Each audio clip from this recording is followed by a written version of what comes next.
The silly moments, the proud moments, even the hard moments. They're why Wellmark Blue Cross and Blue Shield is committed to making healthcare better, more affordable, with more choices for care, and peace of mind through it all. Because Blue is here for you.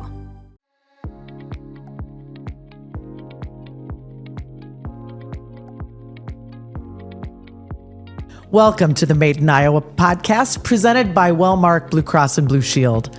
I got the opportunity to sit down with John Rapp, President and CEO of AutoJet. You get to hear about tariffs, about supply chain, and about the risk that it takes to be a serial entrepreneur. I hope you enjoy the conversation as much as I did. I am thrilled to have in the studio John Rapp, President and CEO of AutoJet and some other companies. You're a busy guy. Yeah, I'm a busy guy, but I got people that do a lot of work for me, so I'm busy, but not that busy. I still got time for golf. Well, and that's all that matters. Yeah, sure. Especially this time of year. Yeah, and podcasts. I got time for this. Thank you, by the way. Yeah. Let's talk about AutoJet and what you do, because you've got an OEM side to it and you've got the aftermarket side. So explain to us this gorgeous product that I have above my head. Yeah, it's nice. Where'd you get that anyway? I think somebody I know gave it to me. That looks pretty nice. Hopefully it wasn't a competitor. No. Yeah, we had got two sides of the business, kind of two general sides. We're a tier one supplier to about 250 OEM manufacturers all over the country. We sell in almost every state, I guess. Believe it or not, some of our bigger customers are in California. And the reason for that is because there's a lot of really cool machines out there that are required to plant, harvest, and transport a lot of different crops than what we have around here. Oh. Here in Iowa, we know what a tractor is, we know what a planter is, we know what a combine is. That's great. That's for corn and beans and oats and maybe a little wheat up in northwest Iowa. But in California, they've got cabbage, they've got almonds, they've got hay, they've got a lot of hay, and they've got nuts, and they've got fruits. And all those different food items require a different method to harvest and a different machine to transport them to market. And also as far as, getting them planted and everything in the spring, all those are different machines. And so that's kind of our market, is kind of low volume market. We're not looking to make exhaust systems for your Ford F-150 that they sell 350,000 a year. Right. We're looking to make exhaust systems for a machine that they'll maybe sell 100 a year or 200 a year that harvest almonds. And that is the OEM side. Let's talk about the aftermarket side and how that works. Yeah. On the aftermarket side, we manufacture replacement exhausts for school buses. The main three manufacturers would be Bluebird, IC, and Freightliner. And we have around 33,000 SKUs that we stock in a warehouse, so that when someone calls, they have a exhaust that's rusted out or broken in some way, and they need to have it replaced. If they call by noon, we can get it out that same day, at least most times, 99% of the time. And sometimes these mechanics will want them overnighted, because if their bus goes out of service because of a bad exhaust, well, they don't have spare buses, so they got to have that right away. So that's why it's important that we stock so many school bus parts. In that facet of the business, I don't call it a division because it's really just one company. In that facet of the business, we have around 6,500 schools that we sell to in every state in the nation. Every state. We sell in every state, but Hawaii. Last time I looked at Hawaii, we didn't sell anything to Hawaii, and I'm thinking maybe I should make a sales trip. I don't know. I'll go with. Yeah, nobody seems to be pushing me that direction, so I don't know. So. One thing I love about your business model is you're selling something that it's going to wear out, period. Well, that is good. Yeah. Right? Yeah, sure. It's good for business. Well, and school buses, they say the average life of a school bus on the road is about 14 years. And if you are in a Rust Belt climate like we are, and New York, Pennsylvania, Ohio, Michigan, all those states, Minnesota, Wisconsin, all those states, we're all Rust Belts. And that bus is going to be there for 14 years, it may need 2 to 3 couple exhaust systems during that life of that bus. So now, if you're in New Mexico, not so much. Okay. We don't sell a lot in Arizona and New Mexico, but Texas is actually a pretty good market. One of the reasons is they just have so darn many buses. I think, last I recall, the state of Iowa has a total of about 5,000 buses in the state. Texas has got like 80,000. So just by sheer numbers, they got a lot of buses. So somebody's going to back into something and ruin exhaust and need us. So right? Thank goodness. Yeah, thank goodness. They backed into a wall and broke the exhaust. They need them. Well, I'm going to tell you, we just drove to San Antonio, and based on the traffic between Dallas and San Antonio, it was, John, bumper to bumper. 90 miles an hour. If you're going 80, you're getting pushed. And I'm a fast driver. It's like you're standing still at 80. Yeah. They're going around you at 100, and then there's a wreck. It scared the bejesus out of me. Yeah, so I can see why you sell a lot in Texas. Wrecks and buses, great. No, we don't want that to happen because we don't want kids to get hurt. Don't if they're empty, maybe. Yeah, if they're empty. Yeah. But no kids in them. All right. One of the things that I wanted to talk about is the impact of the tariffs. I talked to a lot of manufacturers, and there is a very diverse opinion and impact that the tariffs are having on those industries. Talk about where you buy your products and how the tariffs have impacted you. Yeah, well, we buy 100% of our steel. We buy a lot of steel, probably a semi or two a week, maybe, sometimes more, sometimes less. But we buy steel by the semi-load lot and direct from the mills. But we have made a policy of only buying steel that is made here in the U.S. We have options of buying Chinese steel, and even today, I probably could still buy some.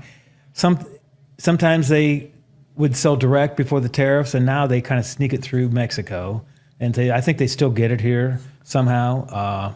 But we just buy U.S. steel because it's the best quality, and the ingredients that they use in U.S. is just better than the ingredients that they use to make steel in China, because that's the only way they can sell it for less is by cheaping up the ingredients. Right. And if you cheapen up the ingredients, you cheapen up the quality. I'm not selling now what I represent that I'm selling. I'm selling an inferior product, and I just don't want to do that. Right. Talk about the quality of the steel typically in China. You mentioned that it was like baking a cake. It's the ingredients that go into it, right? And the purity of those ingredients? Yeah, and I'm not a metallurgist, but if you talk to a metallurgist, those guys are brilliant, smart. But if you talk to a metallurgist, they know the ingredients that go into each type of steel. Steel is graded, different types of grades, and as you might imagine, and qualities, depending on what you need.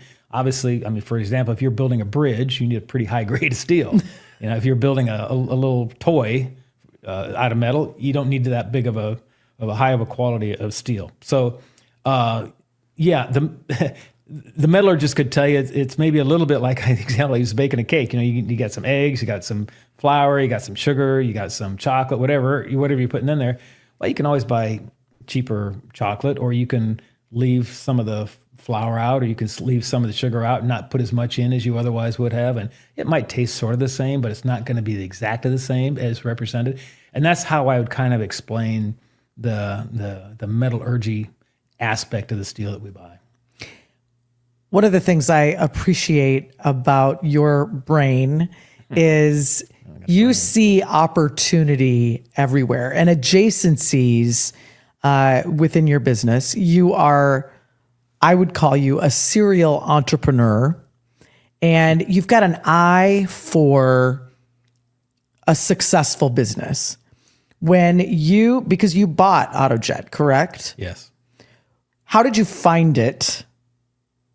And then what differences have you made since you've owned it? Yeah.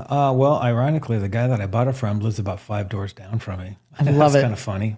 I didn't know him at the time, but how I found AutoJet was through a business broker that I've used for many years to buy and sell businesses. I bought and sold, 6 or 7 built businesses, maybe in that area, something like that. I can't really remember, but he's helped me a lot. And he was contacted by the seller of AutoJet to represent him to sell the business, and that's how I found it. Yeah, through my friend. And everything's about relationships, because there's probably, honestly, there's probably a dozen people he could have helped buy this business, the broker. But I have had a relationship with him for 25, 30 years, and so when it came up, he thought of me. He could have thought of somebody else, but he thought of me. Part of that is because he knows that I have the ability to get the money to buy it. I mean, that's number one. You don't want to play games with sellers and get a buyer up there and find out he can't get finance. Well, that's no good. But also, I have a reputation for being decisive and quick order. I don't waste anybody's time. Either I like it or don't like it, and I'll let you know pretty quick. You talked about the last time you were on the show, driving through the parking lot. One of the ways that you evaluate a business is you drive through the parking lot. What were you looking for when you drove through the parking lot? I was looking for, you're not always going to get this. You don't get everything you want every time. But when you drive through a parking lot and you see a lot of, in the case of AutoJet, some nice pickup trucks, some nice cars, that kind of thing, you kind of come to the assumption that he's paying his people pretty well, or at least fairly. And that's a good sign. You're buying a company that's being run well before you got there. So that's important to me. Integrity is also important to you. You talked about the price difference between your OEM mufflers and the ones that are sold aftermarket. You mean like through the dealers, you mean? Yes. I don't know if that's an integrity thing. That's just more. Well, you talking about the one I told you about, the Freightliner pipe, or the Bluebird pipe rather? Yeah. Right. Well, I mean, that's a supply chain thing. I guess if we were talking about supply chain, we can be a lot cheaper to the mechanics, the school bus mechanics, because they buy from us direct. If the school bus mechanic is going to buy from the dealer, he's got to talk to the local dealer. Local dealer's got to talk to the manufacturer. Manufacturer got to talk to somebody like me. I got to make it. I got to send it back to the manufacturer. The manufacturer's got to send it to the dealer, and dealer's got to send it to the school bus mechanic. So there's a lot of hands in there. Everybody gets 25% or so. So by the time it gets to the school, this one pipe, as I recall, was about $975 from the dealer, and I think we charged like $375. And we felt guilty at $375 because that was a lot of money. But on the other hand, you got to give people incentive to buy from us too. Maybe we don't have to give it that big of an incentive, but on that particular pipe we did for some reason. And John, what I see in that conversation is you could charge more because of the going rate, but you just don't feel good about it. Well, that's called integrity. Okay, sure. Sure, integrity.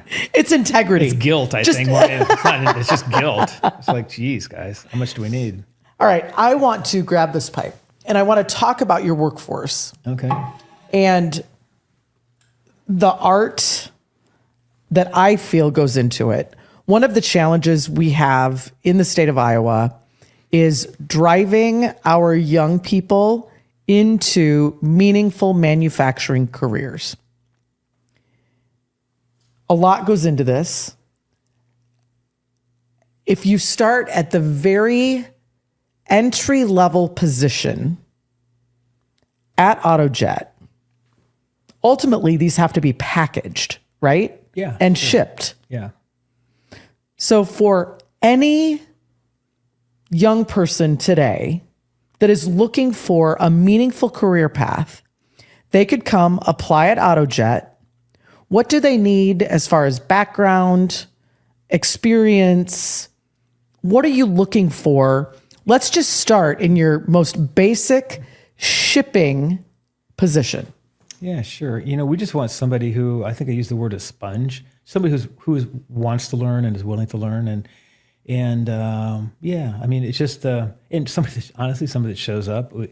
That'd be cool. Yeah, really cool. It has been an issue lately, just getting people to show up. It's just, I don't even know why. I don't know how they survive if they don't, get a paycheck. But we've had issues with a lot of people just not showing up, and that's a big problem. And that's the case of all three of my companies. They all have issues, the same type of issues. People just don't show up. And it's kind of sad. I don't know if it's a friend issue or a parental issue. I don't know what it is. But the younger ones these days just have a hard time showing up. But once they get here, if they do show up, we want them to be a little sponge and ask questions. And we love to teach people about their jobs.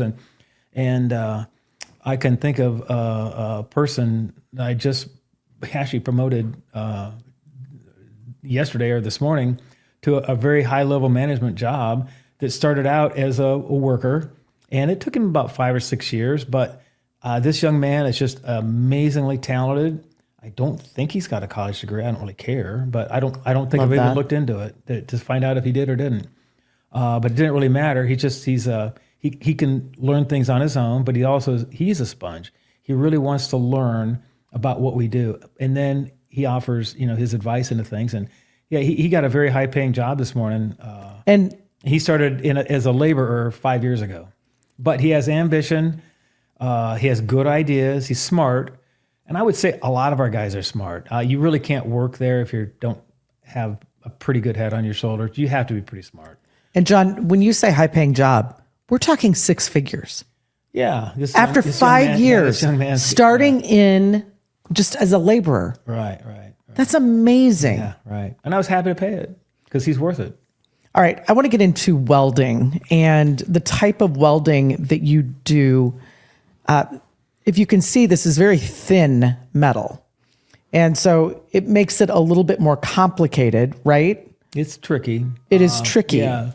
Welders a lot of times will come to our shop looking for a job, or we try to hire them, and they're a welder. They've gone to school, they've learned it, but they didn't really learn how to weld this type of material. This is real thin wall material, and it's tricky to weld on this material because the heat can distort the product. It can burn through the product, and so a lot of times when a guy or a girl, we've got a girl welder, female, she does a great job. Awesome. When they first start, they think they can do it, and we throw them some scraps, and they burn through it, and it doesn't work out very well. But if they want to learn, if they're humble enough to have somebody teach them how to do it, then they can learn, and they can be really good. And the welders make a lot of money too. Actually, they do. They make a lot of money, and I look at how many welds is in this. Yeah, relatively small. That's a lot. It's a lot of welds. That's a lot of labor. Yeah. We had Jason Greer in the studio. Did you show him that pipe? He looked at it and he said, that's an AutoJet pipe. He knew where that came from, didn't he? Exactly. Talk about teeny tiny little worlds. Yeah. Jason, Peel Business Design, helped you price. Yeah, he did. Yeah, he came and did. We've got, oh gosh, I don't know how many different machines. We've got 30, 40, 50 different types of machines. And each one has what you call a throughput, where how many widgets per hour can this machine do? Whatever it is we're making, how many per hour can this one do? How many per hour can this do? How many? And this is going to do 5 an hour. This is going to do 10 an hour. He came through and did all these time studies for us.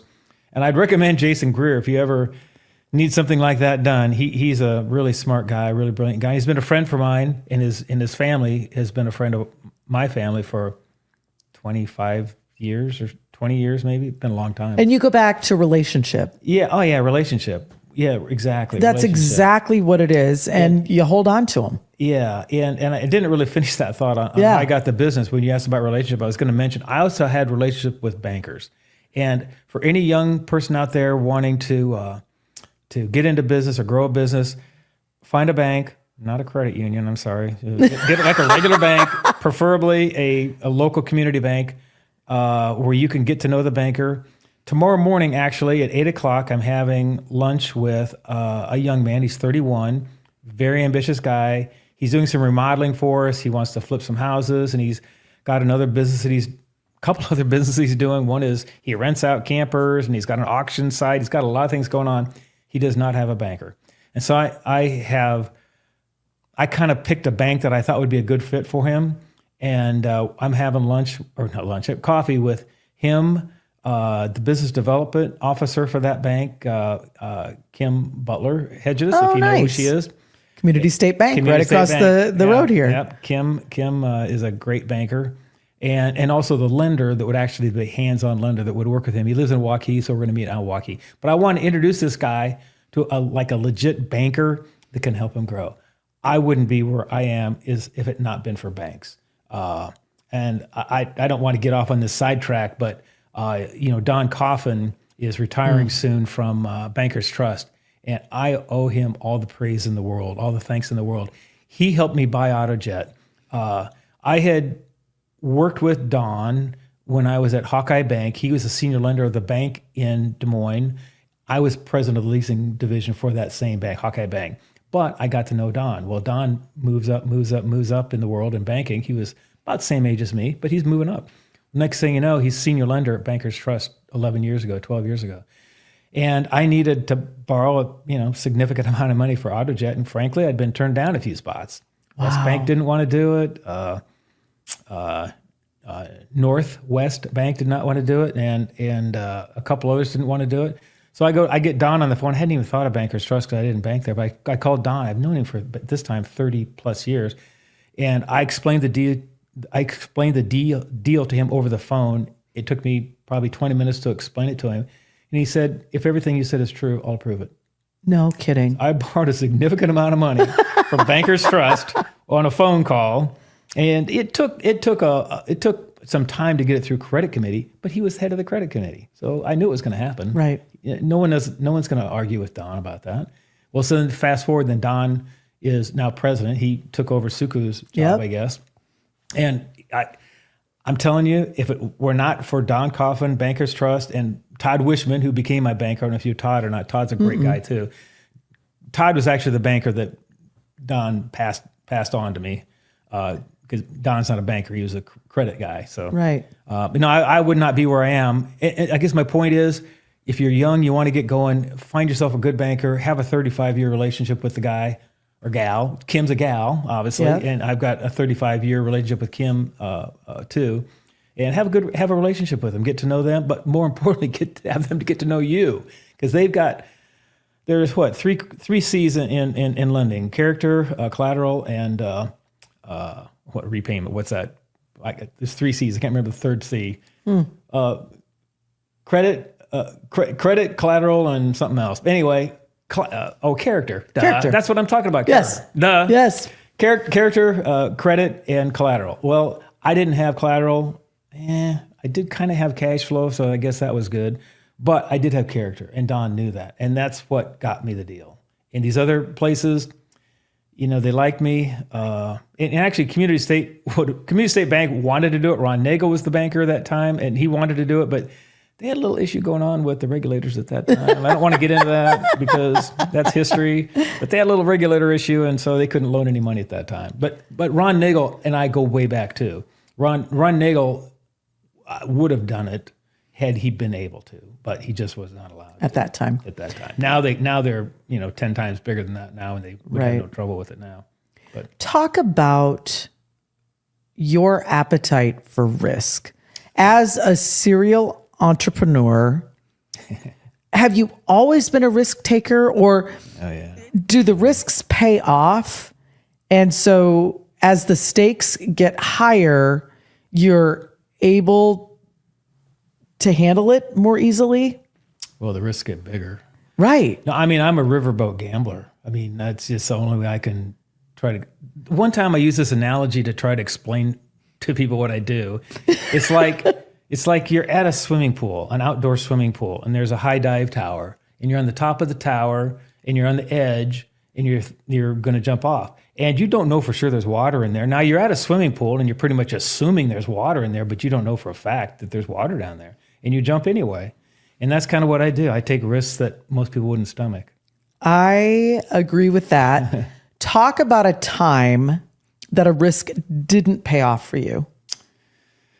Well, which time? Are there any? Yeah, well, kind of yes, kind of no. I bought a scrap metal company one time. And I did appliance recycling, and my friend, the business broker Joe Batten, is the one that got me that company. It just wasn't his fault. It had nothing to do with him or what he did. But I bought a scrap metal company, and it was in I think it actually was doing pretty well, and I was going to cash in. I was going to sell it and cash in, and I had a deal set up to go. And then at the time, I was selling scrap for about $400 a ton, which was pretty good. And then all of a sudden, it goes from $400 a ton to $25 a ton. It would be like What? I know. It would be like a farmer selling corn for $4, and then the elevator says, "I'll give you 25 cents a bushel." Exactly. It went from $4 a bushel to $25 a bushel. It went from $400 a ton to $25 a ton. Well, what I found out was the reason it was $400 a ton is because these darn Chinese were buying all the scrap over the whole world to build up for the 2006. They were building infrastructure for the 2006 Olympics. Well, once the Olympics kind of got over, they didn't need to buy the scrap anymore, so the market went to practically zero. Oh, no. So I kind of holding the bag on that one. I did end up coming out on that deal. I made a little bit of money, but it wasn't the home run that I thought I was going to do. But I mean, that was one time. I guess that's probably the worst example And I can think get of. a sense, John, you get bored easily. I hope not. I've been married for 43 years, so In this business, summer. Oh, in maybe. business. Okay. It feels like to me, you start planning out and the company starts, you get everything figured out. It's rolling and moving. Yeah. And then it's time for the next adventure. Is that true? That's probably true. Yeah. I get bored a little bit.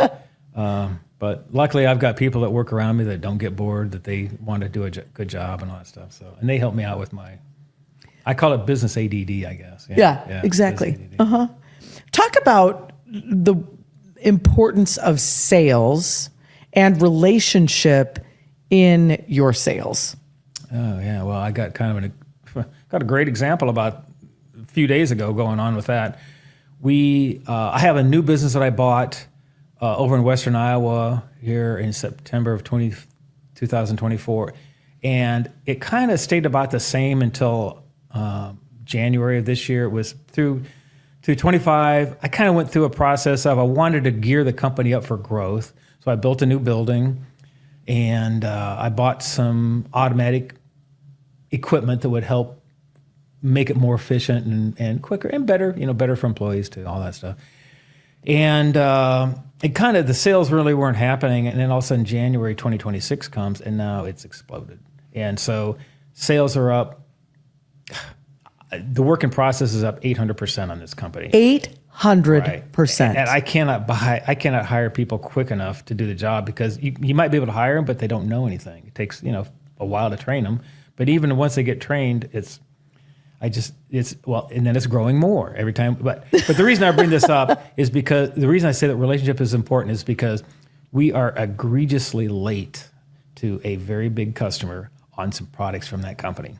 And my sales guy, did we overpromise? yeah, maybe a little bit.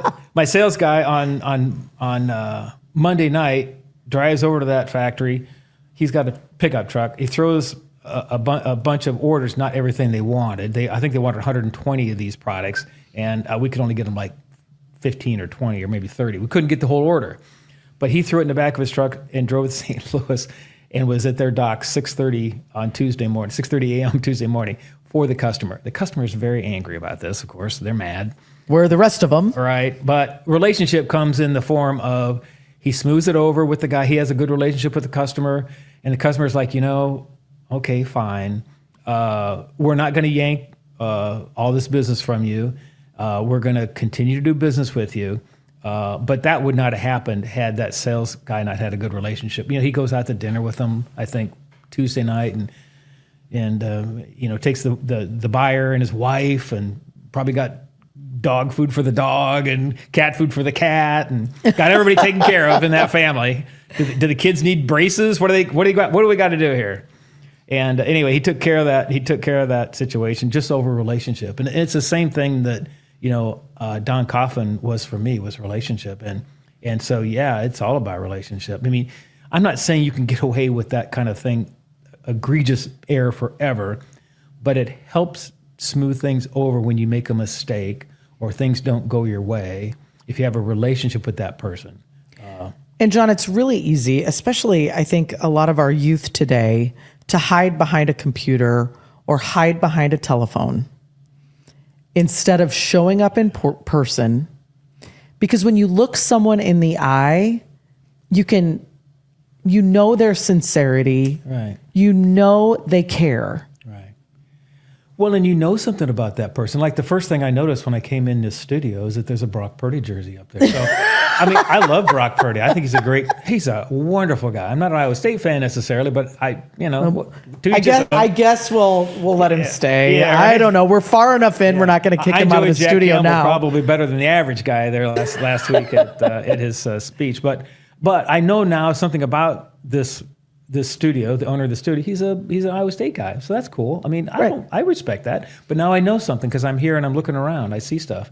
And if you're not looking around seeing stuff, you don't know. And also, I think to have a relationship, you have to have a natural curiosity about the other person. If you don't have a natural curiosity, if you're a narcissistic person, or if all you see is the world through your own eyes, and it's not that you don't care, but you don't see anything about other people.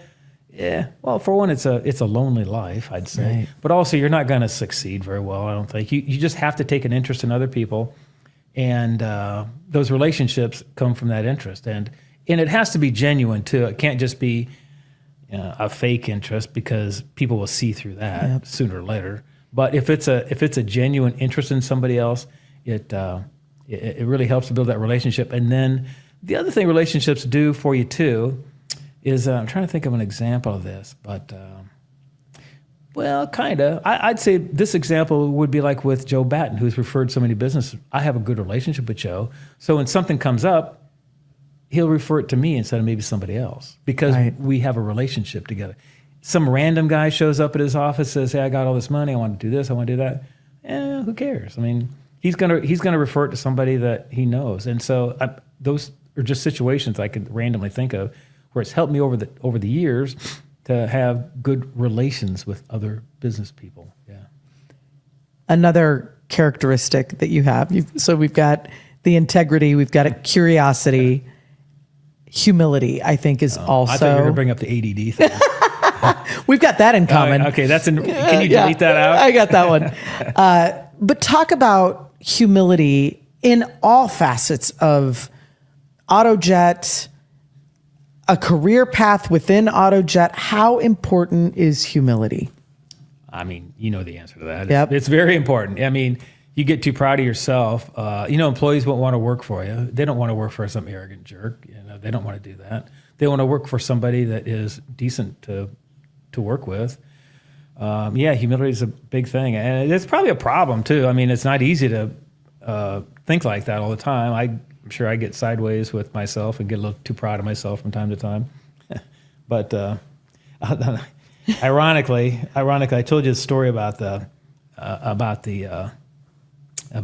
scrap metal going from $400 to $25. I'll tell you a little lack of humility story on me. So when scrap was $400 a ton, and I had cut a deal to sell this company, I'm going to make a lot of money in a short amount of time, a significant amount of money.